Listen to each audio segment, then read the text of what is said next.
Morning on this Thursday morning, December 14th in the year of our Lord 2023. We are almost at the end of this year. And to me, it seems like we just got into it yesterday.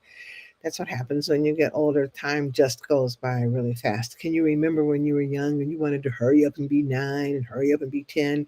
And then all of a sudden you get into the 20s and the 30s and stuff. And you say, well, we can wait. And what seems old it gets pushed further and further back. So when you're 20, 30 seems old, and when you're 30, 40 seems old. When you get 40, 70 seems, 40, 50, the older you get, the more leeway you give to assign youth to yourself. So 40 is not old, 50 is not old, 60 is not old, 70 is not old, so it's so kind of funny. But we are at the end, really, for a couple more weeks in the year of our Lord 2023. And I don't know about you, but I'm hoping that some of you at least are already thinking about how you're going to improve your life as you go into 2024, because life is about movement, life is about change, life is about doing better every single day. And at the beginning of the year, it's an opportunity to, reassign, reassess, and all of that. I've done pretty good with my goals for 2023, but I'm not done. So I hope that you're already thinking about it. Don't wait until New Year's Eve. Think about it, really think about it, and pray about it, and figure out where you are now and where you want to be by this time next year. So this morning, I always give my rant. I'm still just so angry with the government. I am so amazed. I don't know if you are amazed, but I'm angry that the weaknesses of our government system and of our judicial system. And I'm angry that a corrupt person is running for president. And I'm angry that the MAGA Republicans are now deciding to impeach the current president, and there's no evidence of anything that he's done to deserve. I'm just angry. It's just so juvenile, and it's so petty, but it's also very dangerous. And I keep telling people that we are at a precipice. We are at a very important precipice in our lives. And although these types of I'm going to call them an upheaval in our life and the American life are not new. The difference now between now and then is that the person who is really the ringmaster of it all is the former president of the United States, and this is a person who has made his life manipulating the quote justice system, and we all know that justice really comes to those who can afford it. It's like Brian Stevenson said: "It's better to be wealthy and guilty than poor and innocent." So we see all these people, Rudy Giuliani, who, continues to defame those two black women who are doing the work. I'm just angry at it. Angry. I'm so mad about it. But what I am hoping is that some work that I'll be doing hopefully with some groups in 2024 to teach people what's going on, what's at stake, and hopefully making that be an inspiration for them to register to vote and then to vote. I'm hoping that it'll make a difference, because I promise you, I don't think people know what's going on. I think that we spend way too much time on our phones and iPads doing superfluous fun things with superfluous things and not pay attention to what's going on, because it's difficult to watch. It's difficult to follow.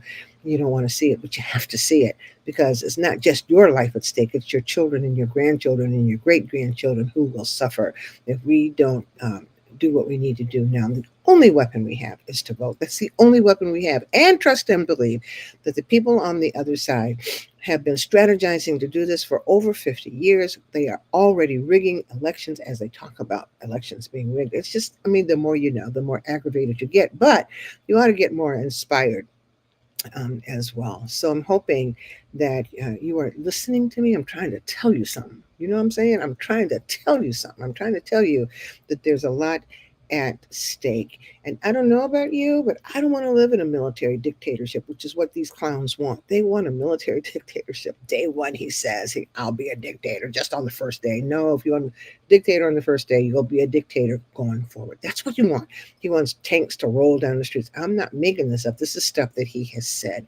And I don't want that. I don't want tanks rolling down the street. I don't want this to be a military dictatorship where officers, and I put that air quotes, but people who say they're with the law, because I don't even know what the law is anymore. Walk down the streets, they can shoot you. And if it's a state of war, if it's a military dictatorship, people can do what they want and they get away with it. Trust and believe me. Look at what's going on in other dictatorships. In Russia, Putin doesn't like you. You either, fall out of a window or drink some poison tea or something, or you disappear like that guy Navalny, who is a challenger to Putin, and he was in prison. Now they can't find him.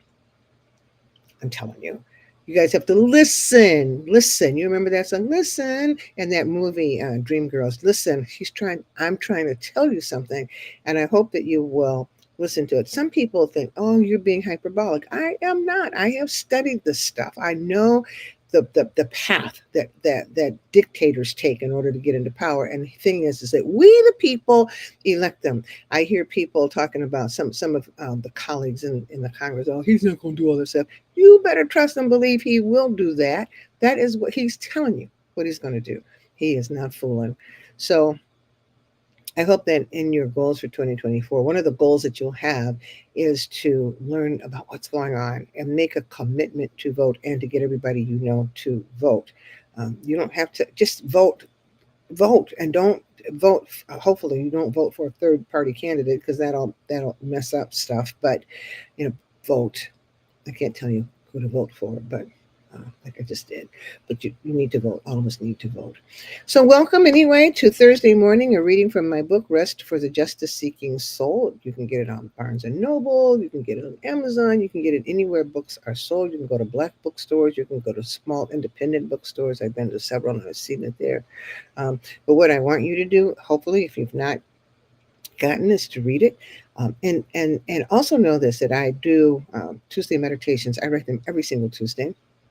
And if you want to be on the distribution list, all you have to do is email me at crazyfaith2019@gmail.com. That's crazyfaith2019@gmail.com. And I will put your name on the list. Somebody wrote me this week and asked to be put on the list. And that person knows you didn't give me your last name. So I need your last name too, so I can, put it on the list and be correct. So anyway, crazyfaith2019@gmail.com. So, normally I read from the book or I read the meditation that I wrote on the week, the 2 days before this comes on. But today I'm doing something a little bit different, and you'll understand what I'm talking about when I read it. Today I'm going to read you a Tuesday meditation that will probably go out next Tuesday. But I heard something yesterday. I was going through something yesterday, and I heard something yesterday that really struck me, and I thought it might strike you as well. So I'm going to read this meditation, and I've called it Grieving the Loss of Hate. Grieving the Loss of Hate.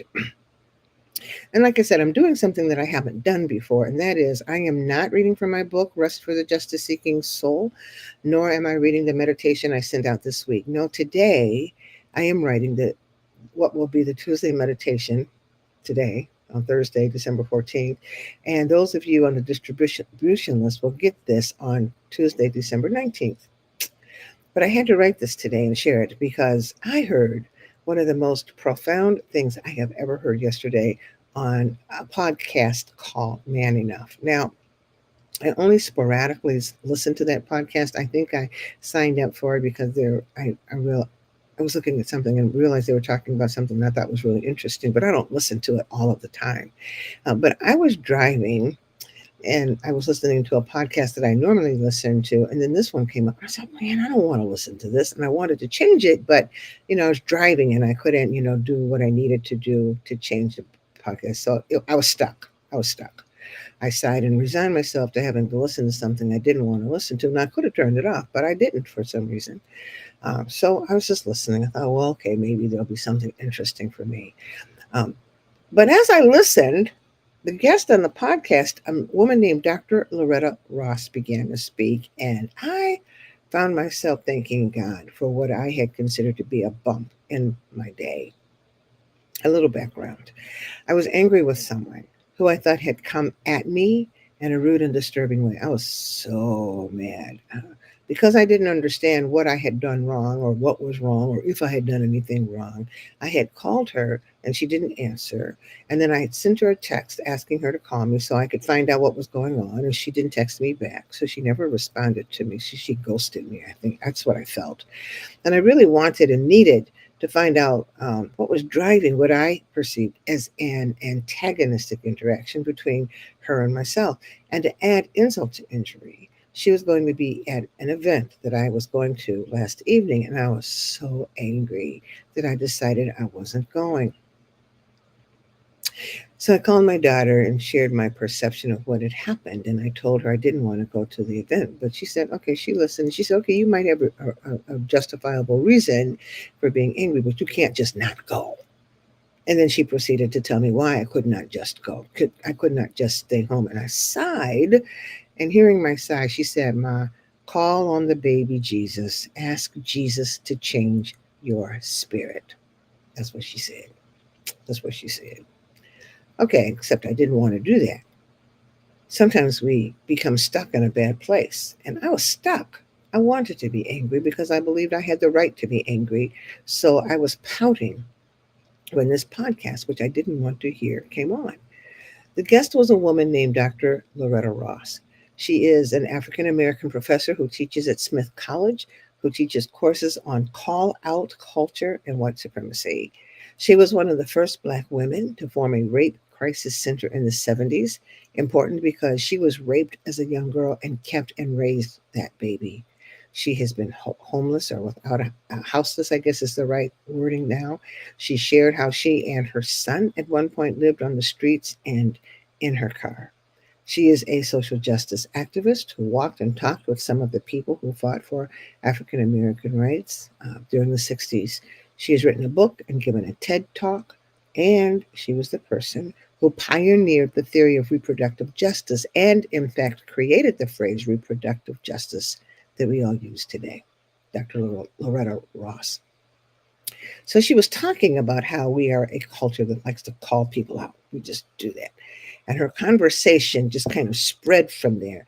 And she talked about how, as a young activist, she was hired to work with people who had once been in the Ku Klux Klan, but who were working their way out. They wanted to get out of it, and they were working their way out of it toward a new life. You know, that's noble. She said they need help because you just don't walk away from the Ku Klux Klan or a group like that. It's a process because they'll shoot you, they'll kill you. I mean, it's a dangerous thing. So she realized that working with these people who were coming out of the Klan was a noble cause, but she didn't want it. In fact, she was angry. She was angry. She didn't want to help anybody who had been so filled with hatred that they had caused her or her family and so many innocent Black people to hurt and to die just because they were Black. And she thought, and she said out loud in this interview, if the Klan hates me, I'm all right with hating them back. She was done. She was so done. So she shared her anger and her emotions with her mentor, the late Reverend C.T. Vivian, who was an icon in the civil rights movement. And he told her, quote, Loretta, when you ask people to give up hate, then you need to be there for them when they do, end quote. Well, she didn't like that answer. But she went into her work with eyes that had been forced to look in a different direction. She did not like that answer, and I feel her. She says she found that when she got to know these people, though, she couldn't hate them anymore. And that, she said, made her mad. She got mad because she couldn't hate them anymore. And she said, quote, hatred had been the fuel for my energy, my activism. Hatred was part of my identity. So, she says, I found grief at the loss of hate, end quote. I paused. I had to pause. I had to pause the podcast. What in the world? What are you talking about? Grief at the loss of hate? The word hit me right in the center of my soul, which was bruised, remember, because I'm mad, but it hit me right in the center of my soul. I was stuck in this place of anger, and I was all right with it because I thought my anger was justified. But I realized that anger was fueling me and, in fact, fuels a lot of what I do and what I write these days, and that I needed to let it go. I don't mean ignore situations. There's a good anger. Like last week in my sermon, I talked about good waiting and toxic way. There's good anger and there's toxic anger. Anger is good. It is a motivator, but not when it gets stuck, because it can spoil on your insides and cause part of your very soul to rot out. And so I realized that anger fuels a lot of what I do and write these days, and that I needed to let the toxicity, the toxic anger go. The anger might have been justified, and it is, but what would not have been justified was holding on to it, and possibly with this, I mean, the anger of this lady, that was justified. I think it was justified. I still think it was, but was not, what was not justified was holding on to it and possibly ruining a relationship with whom I had been working for some time. Interestingly, and I think this is how God works, interestingly, about 2 minutes, literally, TWO, 2 minutes after I heard those words on the radio from Dr. Ross, my daughter called out of the blue and said, "Well, did the baby Jesus come to you yet?" And I had to smile. What timing? What is going on? And I said, "Yeah, I think so. The baby Jesus came and brought a message that I needed to hear." And I told her about what I had heard. It brought me a message that I needed to hear and something I needed to think about. But it made me wonder how many of us are holding on to hatred and or anger that fuels our work. Fueling the work is good, but having a toxic anger or toxic hatred, that's not good. You can't do that. The hatred is even more toxic, I think, than the anger. But both of them, neither of them are good to hold on to. So I found myself wondering what would be the result in this world, but especially in this country, if we let go of the toxicity, the toxic emotions that we have, and went through the process of grieving those losses, grieving the loss of hate. I was just blown away by that, but grieving it for the purpose of moving forward and making this world a better place. What if we were able to grieve the loss of our hatred and or anger and replace it with a capacity to accept people and forgive them, even as we hold them accountable for actions or words they may have taken or spoken that were hurtful to us, our families, and our society, and thus help them move to a different place. Help them move to a different, and in the process, help ourselves move to a different place. I'm still working through what those words did for me or to me. It's important that Dr. Ross, who again was raped as a young kid and was trained to go into prisons and talk with men who had been convicted of rape. Just her history is just astounding. And to me, it's living what Christianity is all about. It's not what you believe, it's what you do. So she was raped, and she came across somebody and who had a relative who was raped, and she started visiting people in prison who had been raped, and she was astounded at herself. She had not wanted to do that, and yet she did, and she was able to see into the souls of people who had committed the heinous crime of rape. Having eyes that see fueled her, replacing her anger in the case of the rapists and her hatred in the case of the former KKK members who were re-entering into society, people who, in spite of what they had done, were precious to God, regardless of their shortcomings. Had I not heard that podcast, and specifically that particular woman who said those particular words, I probably would have found an excuse not to go to the event. But I did go. I did go. And when I saw the woman with whom I had been angry, I found that the anger was gone. It was just completely gone. It didn't make any difference anymore. It wasn't. I may talk to her later to find out what was going on. But the point of the matter is that hearing those words helped me to move in a different direction and to let go of something that I really did not need to hold on to. So I didn't know I needed healing, but all of us do. Um, and Dr. Ross' words let me know that I did. The visit by the baby Jesus was a gift, I think, from God to me. Think about that. Amen and amen. So that is my meditation for today. And I'm still wrestling with it because I'm still surprised. So when I think about just the chain of events that happened, how I went from being angry to, I'm not going, and yada, yada, yada. The phone call from my daughter, at just, or the conversation with my daughter where she told me to call on the baby Jesus, something I didn't want to do, was a transformative moment. And so I think that we ought to look for transformative moments. And in this season of there, when there is so much anger and hatred and confusion and fear and all of that, that we need to ask God to help us see with eyes, with different eyes. Help us to have the eyes that see and ears that hear that are talked about in the Bible. If we were to really do what Jesus the Christ taught us to do, this world would be a lot better place. This is why I have so many issues with Christian nationalism, because it seems that Jesus has nothing to do with what they're doing. They lift up the name of Jesus, but that's about it. It's just, again, it's the things that make me angry. So I'm working on all of that, y'all. I'm working on it, but I need for us all to work on it and ask God for eyes that see and ears that hear and hearts that understand and spirits that are open to the feeding that God will give us as we are on this journey. So that is it for today. That is my reading from uh, maybe the next edition of Rest for the Justice Seeking Soul, Volume 2. And again, I encourage you, ask you, if you have not purchased a present for your friends or family, please get them a copy of that book. They're little teeny short meditations, but I think there's some good information in there for people who are on the social justice lines and people who are not, because there's good thoughts in there.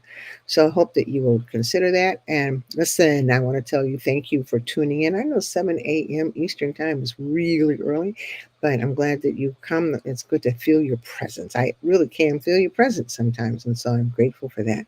So that being said, this is the end of today's meditation. I hope that you have a good day and a good week going forward, and take good care. Thank God for the breath that you just took, and be well. Take good care. Bye bye.